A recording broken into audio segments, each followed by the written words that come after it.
स्वागत है आज के सेशन में। आज हम पढ़ेंगे BA first year English literature वालों के लिए पोइट्री पार्ट यानी पेपर 2, जिसमें पोइट्री का फर्स्ट पोइम है अ वेडिंग सॉन्ग। ये अ वेडिंग सॉन्ग के पोइट हैं एडमंड स्पेंसर, और एडमंड स्पेंसर ने अपनी खुद की मैरिज जो सेरेमनी है उसका पूरा वर्णन किया है इस पोइम में, और उसकी जो ब्राइड है एलिजाबेथ बॉयल, उसकी सुंदरता का वर्णन इस पोइम में किया गया है। ये पोइम जो है 1594 में लिखी गई है और इसकी प्रत्येक स्टेंजा में 23 लाइन्स है और कोड 17। उसके बाद में क्या होता है कि सबसे पहले इस पोइम को समझ लेते हैं कि इस पोइम में क्या वर्णन किया गया है। तो इस पोइम में पूरी जो एलिजाबेथ बॉयल है उसकी सुंदरता का गुणगान किया गया है और इसमें काफ़ी ज़्यादा जो हाइपरबल दिया गया है कवि ने। तो सबसे पहले जान लेते हैं कि यहाँ ब्राइड का किस तरह से आना होता है। तो सबसे पहले जो ब्राइड होती है वो काफ़ी ज़्यादा सुंदर तरीके से सजी हुई होती है, उसने वाइट गाउन पहन रखा होता है, उसके जो गोल्ड हेयर होते हैं उसमें ब्राइट गोल्ड हेयर, तो उसमें जो मोती वगैरह फूल वगैरह उसमें सजा रखे होते हैं और उसने छोटा सा मुकुट पहन रखा होता है और वो पूरी ऐसे सफ़ेद तरीके से दिख रही हैं, यानी बहुत ज़्यादा सुंदर हैं। और ये जो मैरिज है पूरी क्योंकि एडमंड स्पेंसर एक जो है फॉरेनर पोइट है, तो इन्होंने अपनी जो फॉरेनर वेस्टर्न कल्चर में किस तरह से जो शादियाँ होती हैं उसका इसमें वर्णन किया है। सो उसमें क्या होता है कि फिर जो वो दुल्हन है वो काफ़ी ज़्यादा सुंदर लग रही होती है और वो जो है चर्च में आती है और आती है तो कवि चाहता है कि भाई सभी लोग उसका ऐसा स्वागत करें जैसे वो संत हो और जैसे वो प्रिस्ट हो, तो उस तरह से उसका स्वागत होना चाहिए। और फिर जो है वो वहाँ पर आती हैं और उस जो ब्राइड को बिल्कुल भी प्राउड नहीं हो रखा होता है, क्योंकि जो मैरिज है केवल एक इटरनल बॉन्ड है और कुछ भी नहीं है। और फिर जो है वो जो दुल्हन है वो काफ़ी ज़्यादा शर्मिंदा हुई होती है और वो जो है आसपास लोग उसको देख रहे हैं इतने सारे, क्योंकि जब मैरिज होती है शादियाँ होती है तो फिर दुल्हन को देखते ही हैं लोग कैसे भी करके, तो इस तरह से उसकी एक झलक पाने के लिए लोग उमड़ रहे हैं। तो फिर उस दुल्हन का जो ब्राइड है उसका ये साहस नहीं हो पा रहा है कि कौन लोग उसे देख रहे हैं, तो वो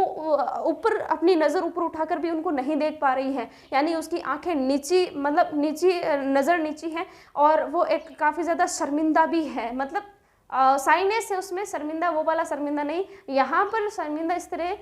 कि वो अलग से सब लोग उसको देख रहे हैं तो ऐसा शर्मिंदा महसूस कर रही है वो। सो उसके बाद में क्या होता है कि जो ये ब्राइड है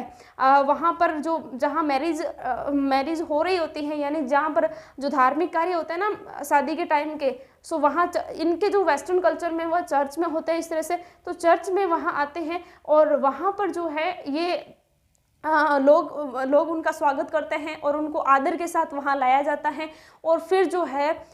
कवि जो है उस ब्राइड को, मतलब खुद की अपनी वाइफ है कवि की एडमंड स्पेंसर की, तो वो उसके बाद में उसको जो ब्राइडग्रूम का हाउस है वहाँ पर लाते हैं और वहाँ पर लाते हैं और इस प्रकार जो है उसका जो चेहरा ऐसा लग रहा है जैसे मान लो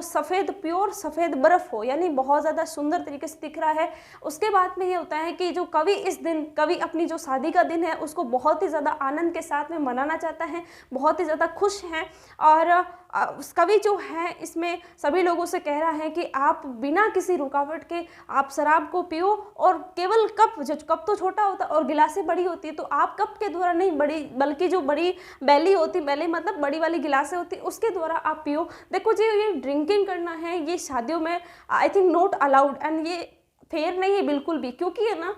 ये जो ड्रिंकिंग करना है वो वेस्टर्न कल्चर की है और हमारी जो इंडियन कल्चर में दिस इज़ नॉट फेयर। सो ये जो ड्रिंकिंग वाला है वो जो वहाँ का चलन हमारे इंडिया में आया है तो ये सही नहीं है। सो उसके बाद में ये पूरी वेस्टर्न कल्चर की शादी है और किस तरह से शादी में, और उसने जो एडमंड स्पेंसर है उसने अपनी वाइफ की बहुत ज़्यादा यहाँ पर जोर दे के सुंदरता की है कि जो वो ऐसी दिख रही है जैसे चंद्रमा के समान हो, और जो परियां है एंजल है, यानी कि वो खुद एक क्वीन की तरह दिख रही है। जो परियां होती है वो अपना काम भूलकर उसकी सुंदरता में खोई हुई है, उसके चारों ओर मंडरा रही है। तो ये सब था इस पोइम में, इस तरह से उनका सुंदरता से वर्णन। अंत में कवि गॉड ऑफ बैचुस यानी कि जो गॉड ऑफ वाइन है उसका स्वागत करता है। इसके अलावा जो हाइमेन है यानी गॉड ऑफ मैरिज और 3 गॉडेस ऑफ ब्यूटी अथेलिया, अखेलिया और इरिफसन जो डॉटर ऑफ जूस की है, ये जो इफ्रोसनिया है, सो ये सारी है। एंड आई होप आप सभी को समझ में आई होगी ये पॉइंट।